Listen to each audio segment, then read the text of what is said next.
The pulsing red light of the Studer A8-10 had a hypnotic quality in the windowless basement. Elliot Hawthorne watched it flatline across the VU meter. No signal, no sound, no life in the magnetic ribbon flowing past the playback head. Just dead. Air through the monitors. He leaned forward, squinting at the vintage machine as it spun, his fingers adjusting the gain, pushing it well past where distortion would normally appear. Nothing. Not even the comforting hiss of analog tape. That sonic fingerprint that proved something was there, that the system worked.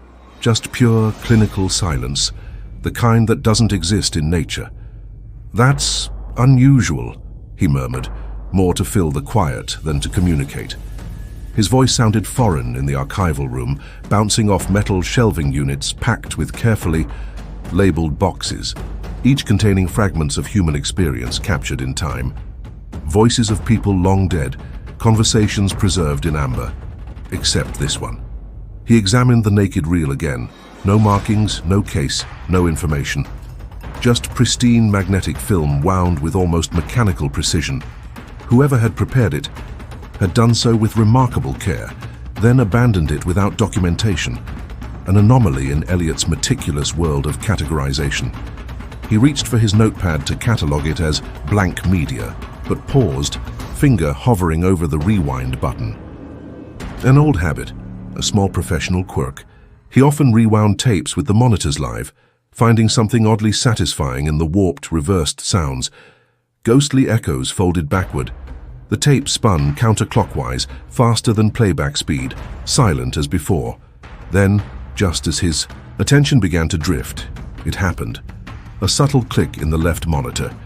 Elliot's hand froze above the console.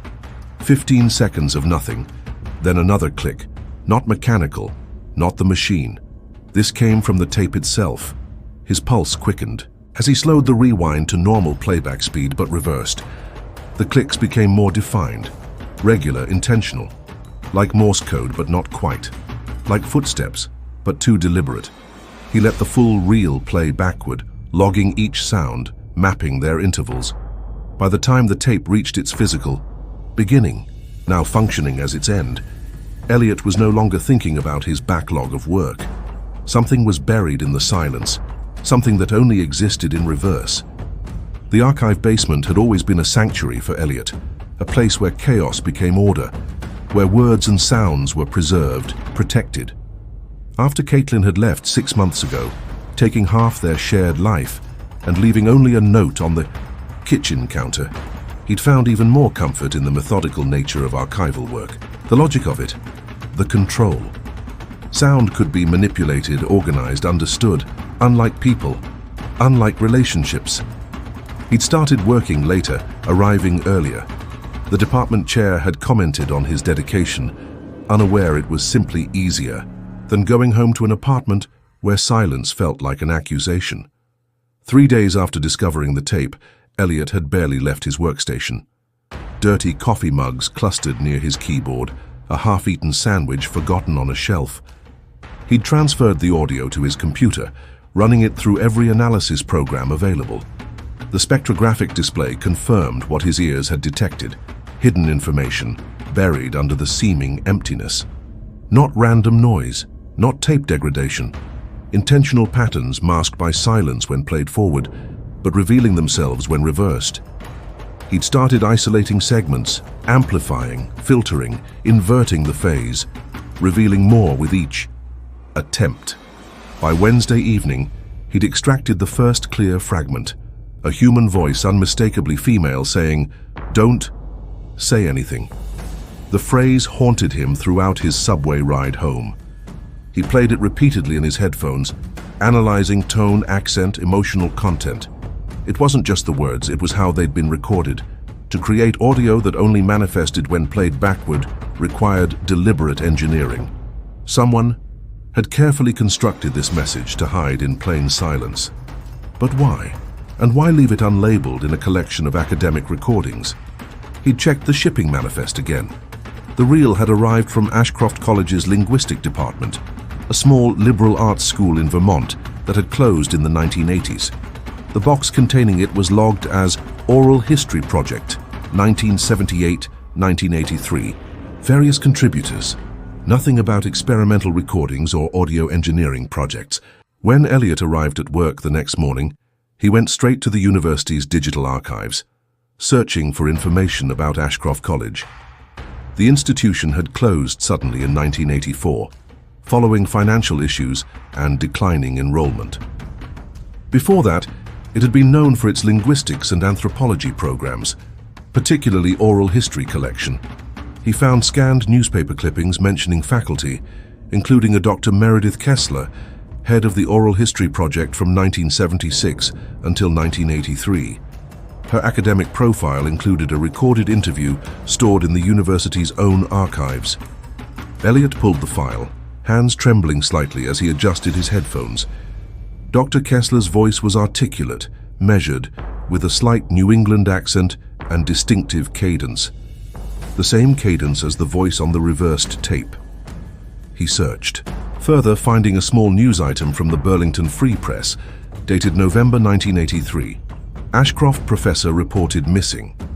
There was Dr. Kessler's photograph, serious eyes behind round glasses, dark hair pulled back tightly. The article was brief, clinical. Last seen leaving campus on a Tuesday evening. Car found in faculty parking lot. No signs of foul play. The case had apparently never been resolved. That night, Elliot stayed until the janitor's cart rattled past his door.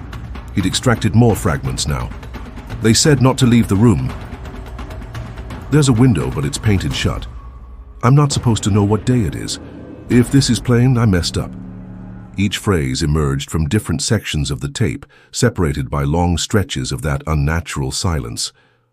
Unlike normal speech, these fragments had an artificial quality, like they'd been deliberately constructed to survive the reversal process. He'd begun mapping them on a timeline, trying to determine if there was a pattern to their placement. The more he worked, the more he found himself looking over his shoulder at the empty archive room. The silence between extracted words felt charged now, as if holding back other messages he hadn't yet uncovered. Angela from Digital Preservation stopped by his workspace on Friday, eyebrows rising at the state of his desk, covered in printouts of waveforms, handwritten notes, coffee cups. "Hearth to Elliot," she said, waving a hand. "You missed the department meeting again." He blinked up at her, disoriented. "What time is it?" 4:30. "You also haven't answered any emails since Tuesday." She peered at his screen. "What are you working on that's so absorbing?" Elliot hesitated. Angela was the closest thing he had to a friend in the department, but explaining would sound unhinged. "Just an interesting technical problem. Ever heard of recording something that can only be heard when played backwards?" Angela leaned against his desk. "You mean like backmasking? That's more of a music thing, usually done on purpose." She picked up one of his printouts. "This from that box from Vermont?" Elliot nodded, taking the paper back a bit too quickly. "Just something unusual in their collection. Probably an audio engineering experiment. Must be fascinating to have you ignoring basic hygiene," she said, nodding toward his rumpled shirt. "You know there's life outside this basement, right? Some of us are grabbing drinks later if you want to." "Thanks," he cut her off, turning back to his screen. "But I need to finish this." After Angela left, Elliot sat motionless, staring at his reflection in the darkened computer monitor. He looked exhausted, stubble darkening his jaw, eyes bloodshot. When had he last slept properly? The fragments from the tape kept replaying in his mind, threading through his thoughts.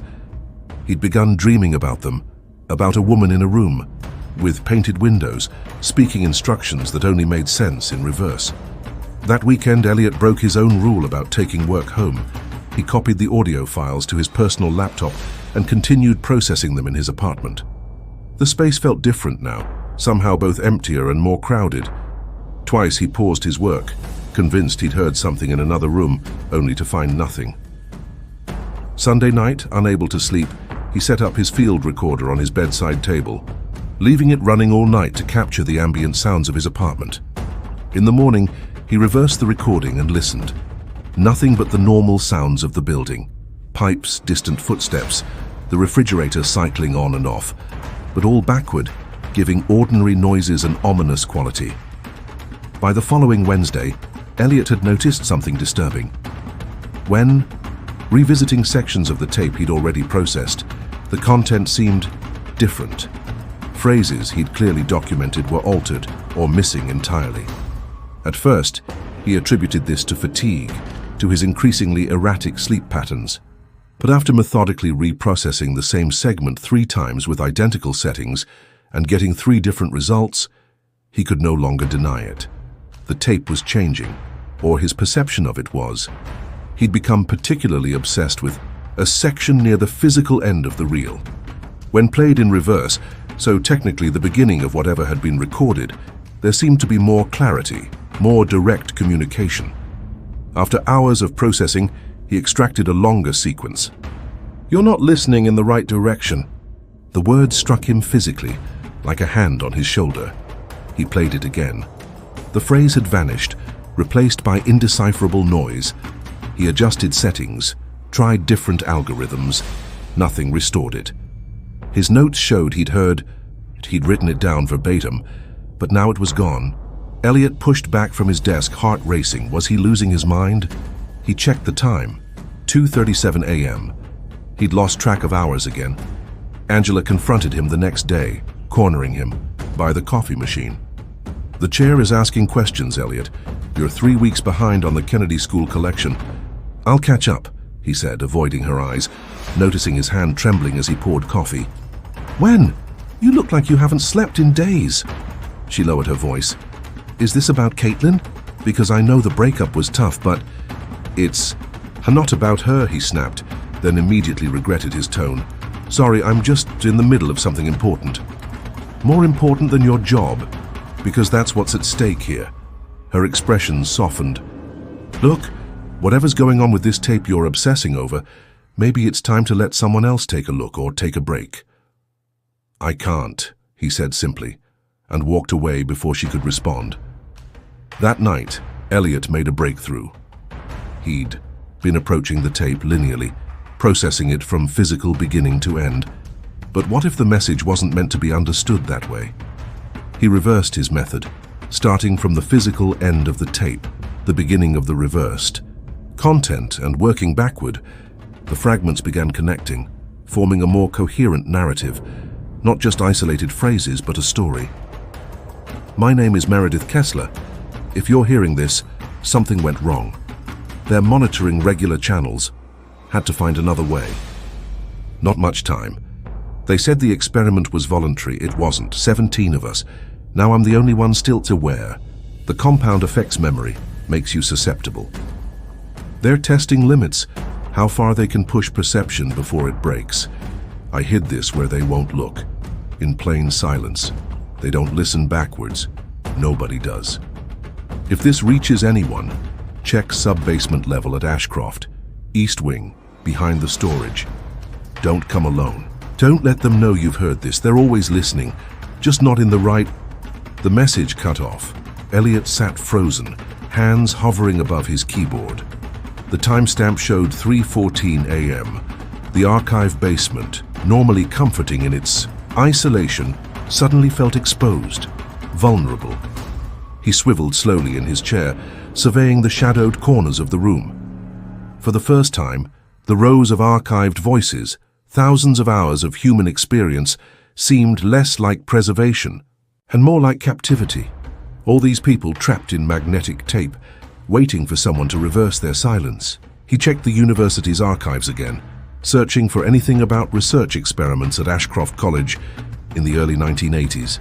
Nothing official appeared, but he found a dissertation bibliography referencing a Dr. Harlan Whitcomb, who had conducted perception studies at Ashcroft from 1979-1983. Further searching revealed Whitcomb had later worked briefly at Elliot's University before moving to a private research firm. No publications were listed after 1985. Elliot's phone buzzed with a text from Angela. "Missed another deadline. Chair looking for you. Everything okay?" He didn't respond. Instead, he focused on the final segment of the tape, the true beginning of whatever Dr. Kessler had recorded. After hours of processing, a single clear sentence emerged. "If you've heard this part, It's already too late. The tape ended, or began. Elliot sat motionless in the archive basement, the only sound the soft hum of equipment. Then, a knock at the door. He didn't move. The knock came again, more insistent. He hadn't told anyone he was still here. It was past midnight. "Elliot, I know you're in there." Angela's voice. He exhaled, relief flooding through him. Just Angela. He unlocked the door. She stood in the hallway, concern etched on her face. "Your light was on. What are you still doing here? Everyone's gone home hours ago." "Working," he said simply, aware of how he must look, unshaven. Same clothes as yesterday, surrounded by scattered notes and empty coffee cups. Angela stepped into the room, glancing at his workspace. "This isn't healthy, whatever it is."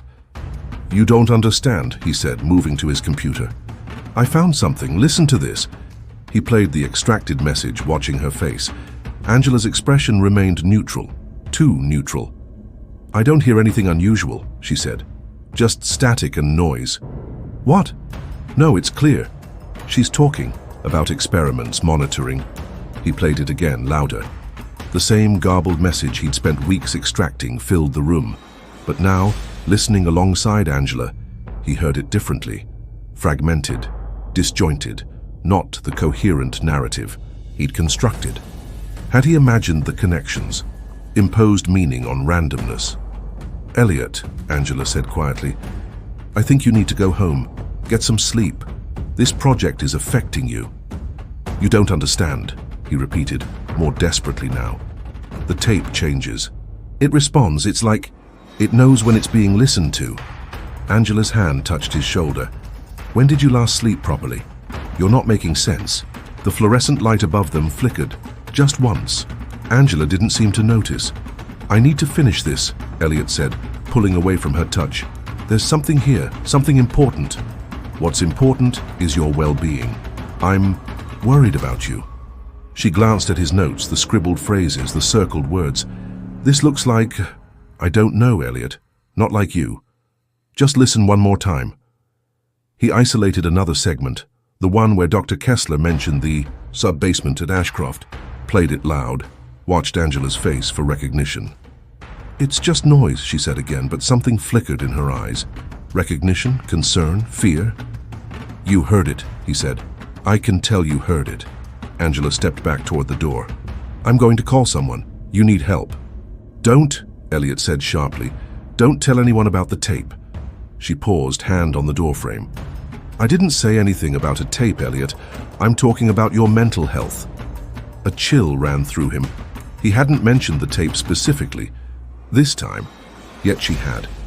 Almost as if she already knew what he'd been working on, as if someone had told her.